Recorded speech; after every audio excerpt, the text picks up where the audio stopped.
Le film commence en l'an 1127 après Jésus-Christ, lorsqu'un groupe de chevaliers croisés anglais capture un immense rubis rouge de l'Égypte ancienne. Ils l'enfouissent dans la tombe de l'un des leurs, espérant que personne ne le retrouvera. La scène se déplace ensuite à Londres, de nos jours, où une équipe de construction découvre plusieurs tombes de chevaliers au même endroit. Un scientifique nommé Henry Jekyll enquête sur le site et soupçonne que la tombe soit liée à l'histoire d'Amanet. Elle était une princesse égyptienne ancienne qui a été délibérément effacée de l'histoire par son propre peuple. À travers un flashback en Égypte ancienne, nous voyons l'histoire de la princesse Amanet, qui était la seule fille d'un pharaon. Elle a été formée comme guerrière et devait régner sur le royaume après son père. Cependant, ses plans furent déjoués lorsque son père se remaria et eut un autre fils, qui devint l'héritier. Malgré cela, la princesse refusa d'abandonner son héritage et conclut un pacte avec Seth, le dieu égyptien de la mort. Il lui promit un grand pouvoir si elle l'aidait à prendre un corps humain afin qu'ils puissent régner ensemble comme roi et reine. Il lui donna alors un poignard spécial pour transférer son esprit en forme corporelle. En saisissant le poignard, Amanet acquit des super-pouvoirs. Son corps se couvrit également de tatouages, ses yeux devinrent rouges et ses pupilles doublèrent. Elle entra alors dans la chambre de son père et le tua, lui, sa femme et leur fils nouveau-né de sang-froid. Par la suite, Amanet tenta de sacrifier son amant pour donner une forme physique au dieu Seth. Mais avant qu'elle ne puisse le faire, des prêtres intervinrent et tuèrent son amant. Pour ses péchés d'avoir tué sa famille, Amanet fut condamnée à être momifiée vivante et scellée dans un sarcophage. Elle fut ensuite enterrée en Mésopotamie dans une tombe remplie de mercure pour empêcher son esprit maléfique de s'échapper. La scène coupe ensuite à l'Irak dévasté par la guerre, où nous rencontrons deux militants américains, le sergent Nick Morton et le caporal Chris Vai. Ils désobéissent actuellement aux ordres de leurs supérieurs et se dirigent vers un village envahi par les insurgés. Il s'avère que Nick veut rechercher des artefacts précieux du monde ancien qu'ils peuvent revendre sur le marché noir. Cependant, Chris s'y oppose clairement, car cela pourrait les mettre en danger, et l'endroit n'est pas sûr. Peu de temps après, le duo est pris en embuscade par des ennemis venant de tous côtés, avec des tirs de mitrailleuses partout. Ils tentent de riposter, mais il manque de munitions et les insurgés sont en nombre écrasant. N'ayant d'autre choix, Nick ordonne une frappe aérienne pour éliminer les insurgés. Peu après, des avions militaires arrivent et le village est détruit par des missiles lancés depuis les airs. Plusieurs explosions se produisent, effondrant la couche supérieure de la terre et ouvrant un trou dans le sol. Nick et Chris y sont aspirés, et ils découvrent avec étonnement un immense sarcophage, qui est en réalité la tombe d'Amanet. Comme l'artefact est trop lourd pour être volé, le duo informe leur commandant, le colonel Greenway, de leur découverte. Peu de temps après, Greenway arrive avec plusieurs soldats pour enquêter sur cette découverte précieuse. Avec lui se trouve l'archéologue britannique Jenny Halsey, qui gifle immédiatement Nick en le voyant. Il s'avère que les deux ont eu une aventure d'un soir à Bagdad quelques jours plus tôt. Mais pendant qu'elle dormait, il lui avait volé sa carte de l'endroit et était parti en douce. Après cela, Nick, Chris et Jenny prennent leur lampe de poche et se dirigent à l'intérieur du trou étrange pour enquêter. Là, ils découvrent une tombe qui semble être gardée par des sphinx. Ce qui est étrange, c'est que les sphinx sont tournés vers l'intérieur plutôt que vers l'extérieur, et plusieurs chaînes retiennent le sarcophage en place. Jenny examine la découverte et se rend compte que son contenu vaut des millions de livres. Alors qu'ils explorent plus loin, ils remarquent du mercure qui coule partout. Jenny révèle alors que, dans la mythologie égyptienne ancienne, on croyait que le mercure affaiblissait le pouvoir des démons. En voyant un endroit aussi étrange, Chris se sent effrayé et suggère de partir, mais les autres refusent. Cela énerve Chris, alors il tire sur la chaîne qui maintient le sarcophage en place, ce qui le fait se soulever. Immédiatement après, un grand groupe d'araignées caméléons apparaît de nulle part, et l'une d'elles mord Chris. Pendant ce temps, Nick a une vision de la princesse Amanet, qui le remercie de l'avoir libéré et l'appelle mon élu. Mais Jenny le ramène à la réalité et lui demande de l'aider à sortir la tombe de l'endroit. Ensuite, ils placent le sarcophage dans l'avion et partent pour Londres. Chris, qui avait été mordu par l'araignée, commence à montrer un comportement bizarre. Il essaie d'ouvrir le sarcophage sans raison apparente. Lorsque Greenway lui interdit de le faire, Chris le poignarde violemment. Cela alerte les autres soldats qui se préparent à riposter. Nick lutte pour prendre une arme à l'un d'eux et menace de tirer s'ils font du mal à son ami. Cependant, lorsque Chris, possédé, tente de l'attaquer, Nick est contraint de le tuer lui-même. À ce moment-là, l'avion est bombardé par un énorme groupe de corbeaux. Il traverse le verre et tue immédiatement le pilote et le copilote. Cela provoque une chute libre de l'avion, et il semble que personne ne va survivre. Alors que le temps est compté, Nick sauve la vie de Jenny en lui donnant le seul parachute qu'il peut trouver et la jette par-dessus bord. Peu après, l'avion s'écrase dans la campagne anglaise et tous les passagers à bord sont tués. Le lendemain, nous voyons les corps des soldats morts disposés dans une salle de morgue. Mais Nick, qui avait été déclaré mort, se réveille soudainement et déchire le sac en plastique. Il se regarde et est choqué de découvrir qu'il n'a aucune cicatrice ni blessure. À ce moment-là, le fantôme de Chris apparaît et informe Nick qu'il est maudit par Manet, qui cherche à l'utiliser comme un vaisseau pour Seth. Avant qu'il ne puisse expliquer davantage, Jenny et quelques médecins entrent dans la morgue.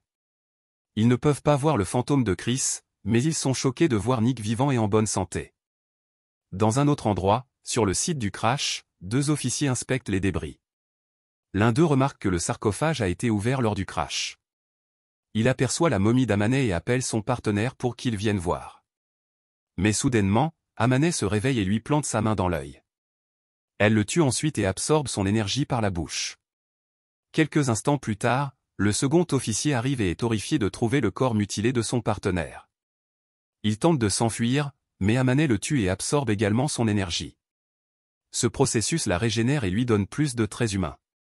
Après avoir récupéré de l'énergie, elle ordonne aux 2 cadavres de se lever en tant que zombies et de devenir ses esclaves.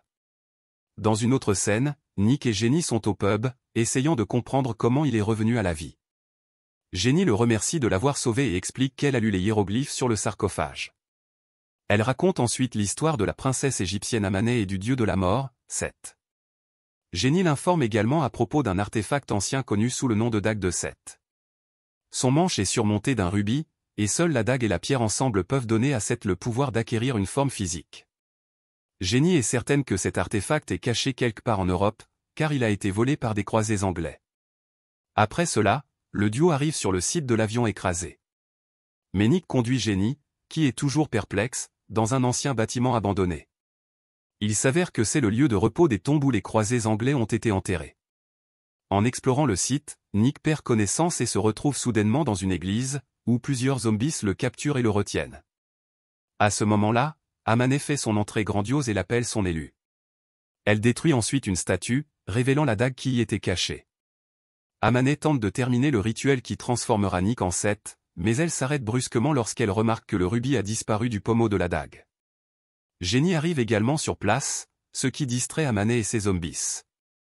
La princesse enragée se précipite pour attaquer Jenny, donnant ainsi à Nick l'opportunité de se libérer. Il combat les zombies avec la dague et parvient à les maîtriser. Le duo s'échappe ensuite du lieu et prend la fuite en van.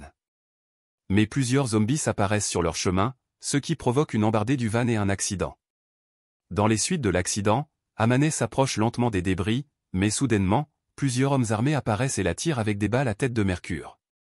Ils réussissent à la maîtriser et aident également le duo à sortir des décombres. Dans la scène suivante, Nick et Jenny arrivent dans un établissement caché sous le musée d'histoire naturelle de Londres.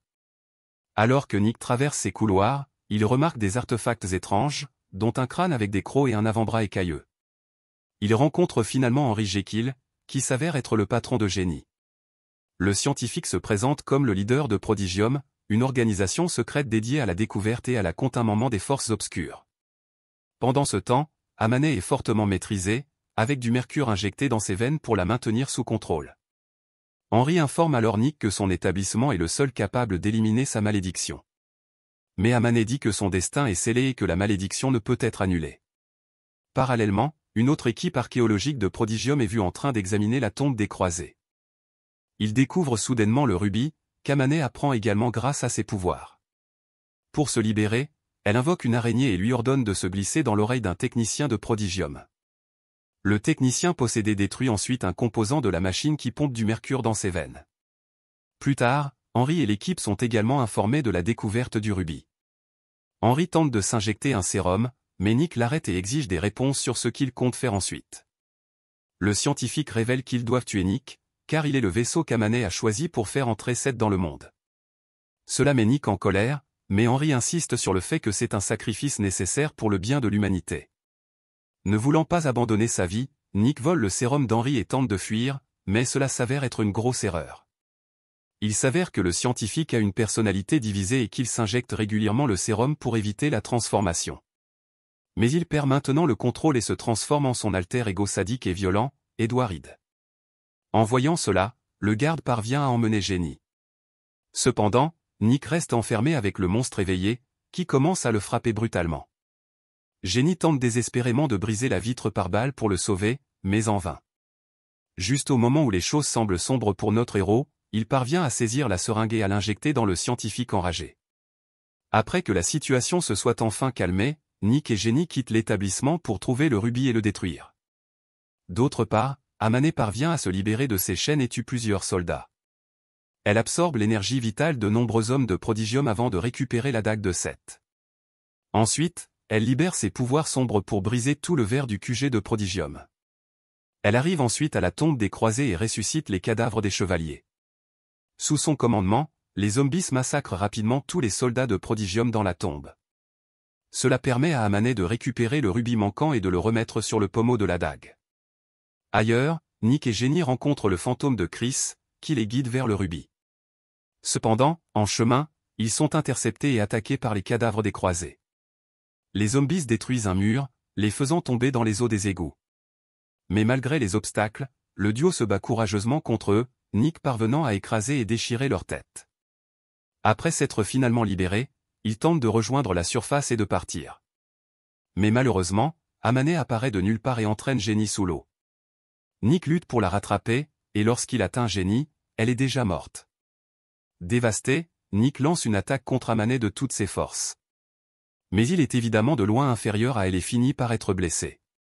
La princesse l'informe qu'il y a des sorts pires que la mort et que Jenny est dans un endroit meilleur. Elle le saisit ensuite par le cou et lui dit qu'il doit se rendre à elle, car, une fois tout terminé, il la remerciera. Cela semble convaincre Nick et il se laisse embrasser par Amane. Mais il s'avère que c'était un piège et il saisit immédiatement la dague. Il décide ensuite de détruire le rubis, espérant mettre fin à son pouvoir une bonne fois pour toutes. Cependant, Amane tente de le faire changer d'avis en affirmant que s'il se laisse posséder, il se transformera en un dieu avec le pouvoir sur la vie et la mort. En entendant cela, Nick regarde Jenny et réalise qu'il ne veut rien d'autre que la ramener à la vie. Mais il comprend aussi que le rituel donnera à Amane du pouvoir sur lui. Ainsi, après un peu de réflexion, il se poignarde dans le cœur à la place. Cela le fait se transformer et ses yeux se séparent en deux ensembles de pupilles. Amane est ravie de voir cela et Nick s'approche d'elle prudemment. Elle pense qu'il est sur le point de l'embrasser, mais Nick commence à l'attaquer avec ses nouveaux super-pouvoirs. Il surpasse facilement la princesse, la plaque au sol et commence à lui aspirer son énergie vitale. Finalement, Amane s'effondre et redevient sa forme de momie flétrie. Ensuite, Nick utilise ses pouvoirs pour ressusciter Jenny. Mais lorsqu'elle revient enfin à la vie, il n'est nulle part à l'horizon, la laissant confuse. Après un peu de recherche, elle remarque finalement Nick caché dans l'ombre. Il refuse de montrer son visage, même après que Jenny l'appelle plusieurs fois. Cela lui fait réaliser qu'il s'est sacrifié pour sauver sa vie. Les larmes aux yeux, Jenny lui demande de rester, mais Nick lui dit adieu et part, sachant qu'il n'est plus un humain. La scène coupe ensuite à quelques jours plus tard, où nous voyons Henry et Jenny observer alors que le corps momifié d'Amane est scellé dans un sarcophage. Le sarcophage est ensuite rempli de mercure pour empêcher la princesse de s'échapper à nouveau. Ailleurs, dans le désert, nous voyons Nick avec Chris, qui l'a ramené à la vie. Le film se termine alors que les deux meilleurs amis chevauchent leurs chevaux, partant à la recherche d'une nouvelle aventure.